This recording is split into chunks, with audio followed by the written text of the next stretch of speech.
Now it's time for today's perspective. And at the age of just 16, my guest today came up with a truly revolutionary idea designed to help and protect women as she dreamed of a safer South Africa. At what was the height of a real gender-based violence crisis in the country, Bohlale Mphahlele invented, well, a rather special earring used to alert people to any problems that women might be having. Just a few years later, well, it's safe to say that she did not stop there. We'll talk about what she's doing at the moment in just a moment, but she joins us now from Pretoria. Thanks very much for joining us on the programme. Let's go back, first of all, to what happened when you were just 16. Where did this idea come from for this alerting earpiece? Good morning. My name is Mphahlele Bohlale.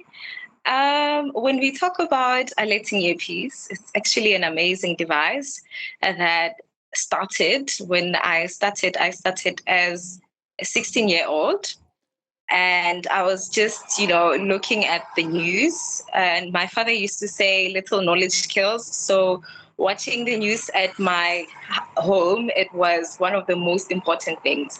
So while watching the news, I realized that there's a lot of human trafficking cases, rape cases, and gender-based violence reports.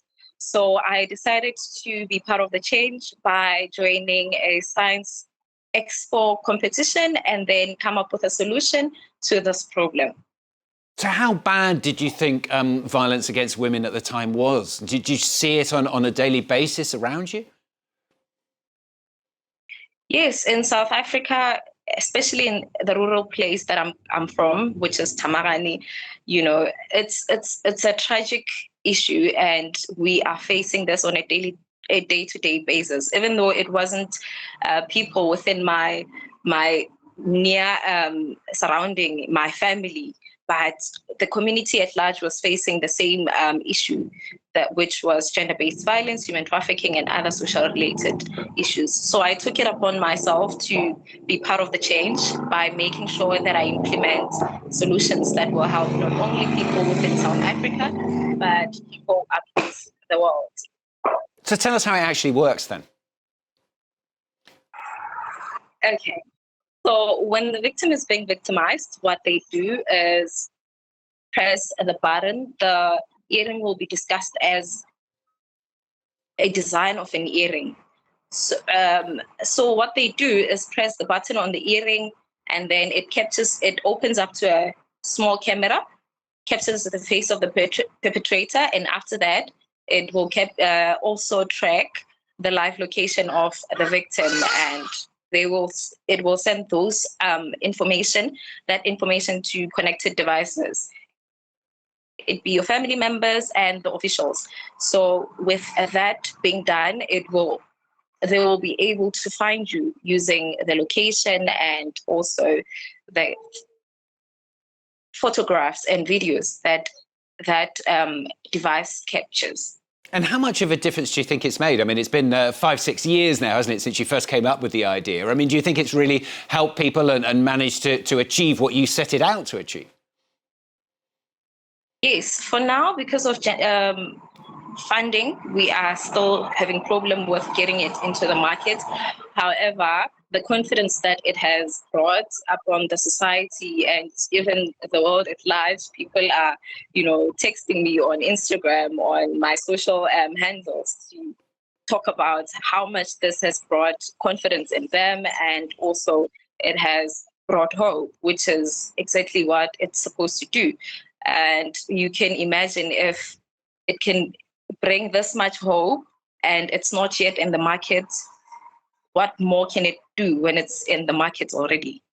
And 5 years, 6 years on then, I mean, it's something that you've continued to follow, hasn't it? Not just with the earpiece, but with other issues, other things that you've now taken part in and done to try and help women who have had difficulties or are having difficulties.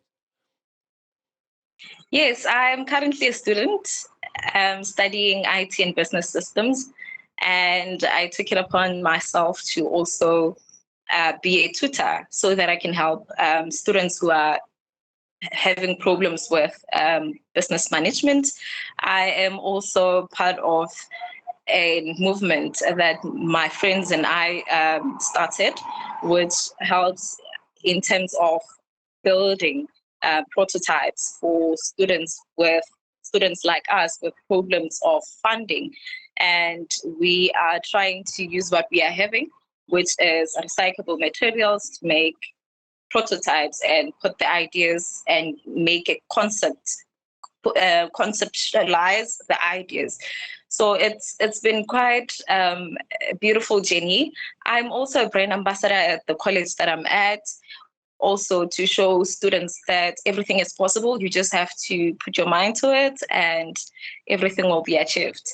Besides that, I'm a keynote speaker. I've keynoted on different platforms, especially on platforms where I have to talk to the youth about grassroots innovation and also motivate them to start with what they're having, because the main thing is starting. The right people will see what you have and will help you with the solution that you need. It's a great long list of things that you're doing. And also, I mean, we've seen some of the pictures as well of you receiving awards, and you've had a lot of recognition as well. Let's bear in mind, I mean, this happened when you were 16. You're still only 22. I mean, how does it feel to have been kind of caught up in this and to have been a part of what is such a sort of momentous thing, if you like, and such a great thing for women in South Africa?